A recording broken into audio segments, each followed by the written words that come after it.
تو کسی راجپوت خاتون نے سنا، اس نے کہا کہ میرے گھر میں بیٹا نہیں، اولاد نہیں. انہوں نے کہا کہ آپ مجھے اللہ کے نام پر کچھ دیں، اللہ آپ کو اولاد دیں گے، نرینہ اولاد دیں گے. تو اس نے 2-3 دعائیں دی. یہ انہوں نے خدمت کی ہے مولانا اسماعیل صاحب رحمۃ اللہ علیہ کی. یہ ان کے معتقد اور مرید رہے ہیں، اور ان کے گھر میں مٹی لانا. میرے گاؤں کے اندر شاید پردہ کسی گھر میں نہ رہا ہو، صرف مولانا اسماعیل صاحب رحمۃ اللہ علیہ گھر کے اندر. ممکن ہے کسی اور کا بھی پردے کا انتظام ہو. بہت بارعب اور بہت قابل لائق فائق. تب تو اس کا احساس نہیں تھا کتنے بڑے ہیں، لیکن اب جب تعلیم حاصل کی تو پتہ چلا کہ بہت بڑے عالم حضرت مولانا جمیل صاحب رحمۃ اللہ علیہ، مفتی شکیل صاحب سیتا پوری، ان حضرات کے دوستوں میں سے ہیں. کئی مرتبہ میں نے ذکر بھی کیا حضرت مولانا جمیل صاحب رحمۃ اللہ علیہ سے، تو انہوں نے کہا کہ میرے ساتھی ہے وہ، اور میں ان سے 1 سال پیچھے تھا کچھ کتابوں کے اندر، تو ان کے پرچے حل کرنے کے لیے میں ہی حضرت مولانا رئیس الدین صاحب دامت برکاتہم العالیہ، جو امدادیہ مدرسے کے ذمہ دار اور سرپرست، بلکہ امدادیہ مدرسے کو انہوں نے بہت ترقی دی ہے شروع سے لے کر کے آخر تک. ان کے پورے علاقے پر احسانات ہے، بے شک لا ریب ان کی خدمات ناقابل فراموش ہیں، اس میں کوئی دو رائے نہیں ہے. ان کے بے شمار شاگرد بھی ہیں. میں نے ان سے عجیب استاد میرے قاری قمر الدین صاحب ہے. عجیب مولانا، میں نے قاری قمر الدین صاحب میں ایک عجیب خوبی دیکھی ہے جو میں نے اپنے علاقے میں، بلکہ کشمیر کے علاوہ، کشمیر میں تو ہے اس کی مثال ہے لیکن یہاں کہیں بھی نہیں دیکھا. صرف وہ حافظ ہے، وہ قاری ہے، وہ عالم نہیں ہے، لیکن پورے قرآن کریم کا ترجمہ ان کو یاد ہے. مولانا تقریر بھی اچھی کرتے ہیں، بہترین تقریر بھی کرتے ہیں. کوئی بھی آپ آیت پڑھیں اس کا ترجمہ کر دیں گے. شیخ الہند میں یہ ترجمہ لکھا ہوا ہے، ابن کثیر کا یہ ہے، مفتی شفیع صاحب نے یہ لکھا ہے. بہت شوق ہے، پتہ نہیں کیسے صیغوں کی پہچان ان کو ہے. وہ نہیں بتا پائیں گے کسی کا متکلم کا کیا، لیکن ترجمہ وہی متکلم والا کریں گے، حاضر کا یا خطاب کا جو ترجمہ ہے. یہ اللہ کے عجیب شان ہے مولانا. یہ خصوصی ان کے ساتھ ان کے اساتذہ کی دعائیں ہیں یار، بہترین. اور بلکہ اس میں ایک خوبی اور ہے مولانا کہ وہ اپنی باتوں کے اندر مثال میں، دلیل میں قرآن کریم کی آیتیں بہت پیش کرتے ہیں. ایک تو ان کو میں نے دیکھا جو عالم نہ ہونے کے باوجود بھی قرآن کریم کا ترجمہ تشریح خوب اچھی طرح سے ان کو یاد ہے. جملے یاد ہے شیخ الہند رحمۃ اللہ علیہ، بر وقت استدلال. اور یہی خوبی میں نے میرے غریب گھرانے کے تھے، ان کے نام، باپ کا نام شریف تھا مولانا. عجیب داستان ان کی. تو 2 جملے عرض کر دوں مولانا. تعلیم ہمارے بزرگوں نے، ہمارے دوستوں نے کن مشکلات میں حاصل کی ہے، بڑی قربانیاں دی ہے.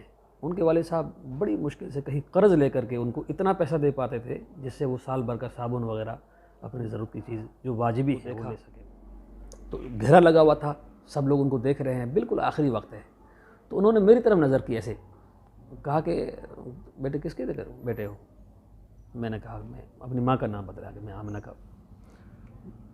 تو ننیہالی رشتے کے تھے وہ، تو ماہی کا نام بتانا تھا. کہ اچھا ان کے بیٹے ہو، کیا پڑھتے ہو؟ تو میں نے بتلایا کہ میں عربی اول پڑھ رہا ہوں. کہاں پڑھتے ہو؟ میں گجرات پڑھ رہا ہوں. تو انہوں نے مولانا 3 سوال کیے ہیں. ان سوالوں نے مجھے یہاں مولانا دیوبند تک پہنچایا ہے. تو پھر مولانا ہم لوگوں نے مشورہ کر لیا کہ اب کہ اگلے سال جو ہے جانا کہیں پر. مولانا عظیم الدین کہنے لگے یار ڈھابل چلو، یا تو وہاں کافیہ ہوگی، یا پھر چلو ہانسوٹ. اگلے سال ہانسوٹ چلے گئے. ہانسوٹ میں مولانا عبداللہ صاحب رحمۃ اللہ علیہ تھے، داخلہ لیا. تو انہوں نے کہا کہ بھائی کم سے کم 2 طالب علم ایک صوبے کے ہونے چاہیے، ایسا نہ ہو کہ ایک طالب علم. تو میرا انٹرویو ہوا، امتحان ہوا، تو مجھے کہا ٹھیک ہے آپ 2 میں آ جائیں. تو وہاں بھی مولانا حفظ الرحمان صاحب تھے، ایک مولانا عبدالرشید صاحب تھے. یہ میرے خاص استادوں میں سے ہیں. ایک کنتھارے کے جو میرے سب سے اچھے استاد عربی اول کے ہیں، جو میرے لیے بہت مخلص اور بہت بارعب تھے، انہوں نے محنت بھی کی ہے، مولانا الیاس صاحب شیر پوری. ان کا ایک ہی بیٹا ہے، وہ وفد علوم میں اس سال وہ عربی ہفتوں میں غالباً ہے وہ. تو میں بھائی ریاض کے ساتھ میں کشمیر کا سفر، دل میں یہ طے کر لیا کہ کشمیر جاؤں گا میں، وہاں قرآن شریف سناؤں گا، اور اس کے بعد میں سیدھا دیوبند. دیوبند کی میں نے ساری معلومات کر لی، داخلہ کب ہوتا ہے، امتحان کیسے ہوتا ہے، کس تاریخ میں کیا کیا ہوتا ہے، ساری معلومات کر کے دل میں رکھ لی. ان کو نہیں بتائی میں نے. ادھر مولانا عظیم الدین نے کہا کہ میں بھی آ جاؤں گا، اپنے طور پر کوئی تدبیر کروں گا. میں کشمیر چلا گیا، رمضان میں قرآن شریف سنایا سری نگر میں، آغا حمام مسجد ہے حبہ قدل محلے میں. تو وہاں بھی میرے دوست احباب بڑے مخلص تھے، بھائی امتیاز ہیں، آج بھی میرا ان سے تعلق ہے. جب بھی جاتا ہوں انہی کے یہاں قیام کرتا ہوں. بہت مخلص اور دیندار، علماء سے محبت رکھتے ہیں. تو رکشے میں ساتھ بیٹھ کر کے باب قاسم کے سامنے پہنچے، تو طلبہ کی لائن لگی ہوئی تھی. میں بھی لین کے لیے گیا, ہاتھ میں اٹیچی تھی, تھیلا تھا کچھ. مولانا عظیم الدین نے مجھے دور سے دیکھا کہ یار مولوی سکندر تو آ گئے, تو لین توڑ کر آئے, اور وہ سب سے پہلے مجھے کہا کہ یار کئی دن ہو گئے ہیں مولانا, کھانا بھی نہیں کھایا ہے. وہ نئے طلبہ کو معلوم ہی نہیں ہوتا کھانا کہاں ملتا ہے, روٹی تقسیم کیسے ہوتی ہے. تو خیر ہم لوگ پہلے کھائے ہوٹل پر ہوئی تھی, وہ شورا میں کافیہ نکالتی ہے, میبزی نکالتی ہے, شرح جامی نکالتی ہے, اور بیضاوی شریف نکالتی ہے. 4-5 کتابیں نکالتی تھی. مولانا دیوبند میں جا کر کے جب یہ خبر سنی, میرے دل پر جو اثر ہونا تھا, بہت تکلیف ہوگی. یار میں اتنا جگاڑ بازی کر کے محنت کر کے دیوبند پہنچا اور کافیہ کے لیے پہنچا ہوں, تو میرا مولانا چہرہ اتر گیا, رونے جیسا میرا چہرہ ہو گیا.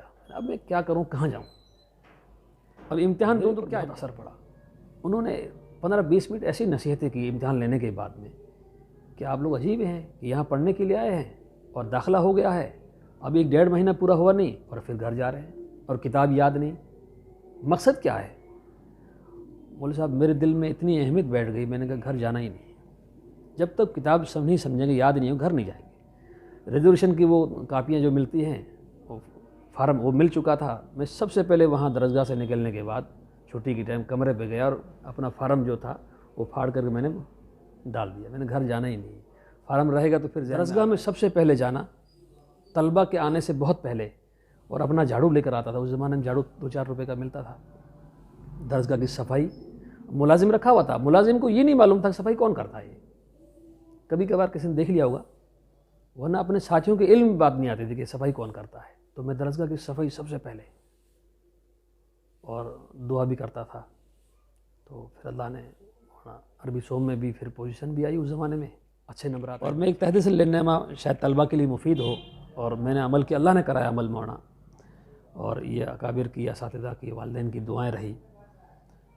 وقف دارالعلوم کی زندگی میں 6 سالہ میرا تعلیمی سال ہے, صرف 1 گھنٹہ ناغہ ہے, صرف 1 گھنٹہ ناغہ ہے. کبھی میرا کوئی گھنٹہ نہیں, کوئی مجلس بھی ناغہ نہیں. جمعے کے دن مولانا نعیم صاحب پڑھایا کرتے تھے, میں سوم چاروں میں ہونے کے باوجود بھی جمعے کے دن ان کے درس میں ایسے ہی بیٹھتا تھا.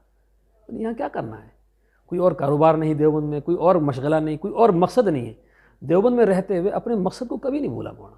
میں یہاں کیوں آیا ہوں پڑھنے کے لیے, میرا مقصد کیا ہے, تو اپنے مقصد کو کبھی نہیں بھولا مولانا. سال کے بیچ میں کبھی چھٹی لی نہیں. قربانی کی چھٹیاں بھی, ششمائی والی چھٹیاں بھی وہیں پر استاد کے پاس بھی, کوئی کتاب کا مطالعہ خارجی پوچھ کر کے. حضرت مولانا ابو جعفر صاحب بنگلہ دیش کے تھے. حضرت مولانا جمیل صاحب رحمۃ اللہ علیہ سے میں کبھی کبھار پوچھتا تھا, ان کے ساتھ میرا اٹھنا بیٹھنا تھا. میرے گھر سے باہر ہی ان کا کتب خانہ ہے. وقف دارالعلوم کے وہ مشہور استاد بھی رہے ہیں, پھر دارالعلوم چلے گئے تھے وہ. تو حضرت مولانا سے پوچھتا تھا میں کبھی کبھار, تو وہ حضرت 2 جملے کہتے تھے کہ مولوی سکندر زیادہ چکر نہ پڑھو, اخلاص کے ساتھ پڑھاؤ. یہ ان کا جملہ تھا, زیادہ چکر نہ پڑھو. پھر یوں کہتے تھے کہ بھائی اخلاص کے ساتھ پڑھاؤ, یہ ایک ذمہ داری اور امانت ہے جو اللہ نے آپ کو دی ہے, اس کو حق ادا کر کے سمجھ کر کے سمجھا کر پڑھانا ہے. تو یہ بھی میں نے دل میں طے کیا تھا, میں بغیر سمجھے بغیر سمجھائے نہیں پڑھانا ہے. تو یہ ایک نصیحت, جب دل میں اگر اخلاص ہوگا اور دل میں یہ طلب ہے کہ مجھے سمجھ کر ہی جانا ہے درسگاہ میں, اور بغیر سمجھائے نہیں پڑھانا, وہ طلبہ کے چہرے پہ شاگرد ہیں. اور پھر دیکھیے مدارس اور مکاتب, پوری دنیا کے اندر کسی ملک میں اتنے حافظ قرآن نہیں جتنے حافظ قرآن ہندوستان میں ہیں. یہ سروے ہے مولانا. حافظ ملتے نہیں تھے, اور الحمدللہ حافظ اب اتنے ہیں کہ ان کو مسجدیں نہیں ملتی ہے. تو اس طرف دین کے کام میں سماج سدھار کے اندر, میں اپنے گاؤں کی بات بتلاتا ہوں, لوگ ہندوانہ کپڑے پہنتے تھے, ان کی بولی ہندو جیسی تھی, ہاتھ جوڑتے تھے.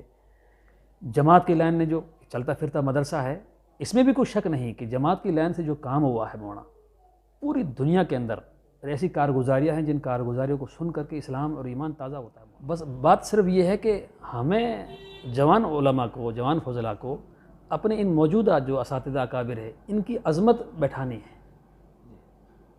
ایک دوسرے کا احترام بیٹھانا ہے کہ عالم یہ ہیں, عالم, ہم احترام کریں اور کرائیں بھی. تو خوبیوں کے مالک ہے بے شمار, لیکن ہمیں یا تو کہتے نہیں ہیں یا ہمیں کوئی دوسرا نہیں بتا. حضرت مولانا سالم صاحب فرمائے عبادت پڑھیں بھائی, وہاں عبادت کون پڑھے؟ وہ اچانک ہوا تھا, اچانک ہوا, اچانک پروگرام اختتام میں ختم بخاری تھا, افتتاح تھا. تو مولانا کچھ 2-4 علماء بیٹھے, عبارت بخاری کی عبارت پڑھنی ہے اور وہ مولانا سالم صاحب کے سامنے پڑھنی ہے. تو یہ کوئی معمولی چیز تو نہیں تھی. میرے دل میں احساس ہوا کہ شاید مجھے حکم دیں گے تو جب کتاب بھی نہیں تھی دوسری، صرف حضرت کے سامنے جو تھی وہ ہاں۔ تھی۔ اب مولانا جو دو چار مولوی بیٹھے تھے، کیا پتہ کوئی حسن غوری صاحب تو بہت بے تکلف تھے نا کہ اے مولوی صاحب تم عبارت پڑھو، اے تم عبارت پڑھو، تم مولوی ہو، مدرسے کے محتم ہو، تو کسی کو حکم دے، اور محتم صاحب کے سامنے مولانا سالم صاحب اتنے بڑے عالم، تو مولانا اکبر صاحب بھی تھے اور کئی لوگ تھے۔ جی جی میں نے آپ کو اس ٹائم دیکھا کہ آپ ایک دم آئے ہیں، آپ کو بلایا تھا یا آئے ہیں، کہیں کھڑے ہوں گے شاید، آواز دی کہ یہاں آؤ عبارت پڑھیے، تو برجستہ آپ نے جو بخاری شریف کی عبارت پڑھی ہے، تو میں نے پھر بہت لوگوں سے پوچھا کہ عبارت اتنی درست اور اتنا لہجہ، جو پڑھنے کا حق ادا ہونا چاہیے وہ حق ادا کیا۔ پھر میں نے لوگوں سے پوچھا بھی یہ کون صاحب ہے، تو لوگوں نے کہا کہ یہ دارالعلوم عربیہ کے استاد ہیں مولانا عبدالکریم صاحب ندوی۔ اس دن میرے دل میں آپ کی بہت عظمت اور میرے دل کے اندر بہت احترام اور بہت دعائیں نکلی۔ میں تو آپ کے دوستوں میں سے ہوں۔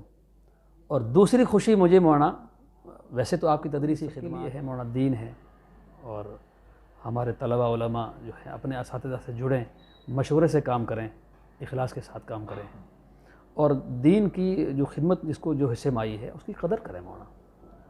کسی بھی چاہے مؤذن ہو آدمی، یہ بہت عظیم خدمت ہے، اہم بات کہی کہ جس کے حصے میں جو خدمت آئی ہاں اس کی قدر کرے مولانا، وہ چاہے مؤذن ہی ہو لیکن اس کی بھی قدر کریں، دل میں خود اس کو احترام ہونے کہ میں مؤذن ہوں، الحمدللہ میں بلال حبشی کا نائب ہوں، امام ہے تو اس کا ایک مقام ہے، تو اللہ تعالیٰ قدر کرنے سے نوازتا ہے، نا قدری سے اللہ نعمت چھین لیتا ہے۔ اس لیے ہمارے علماء طلباء جہاں بھی ہیں تو قدر کریں، نا قدری سے بچیں، بس یہ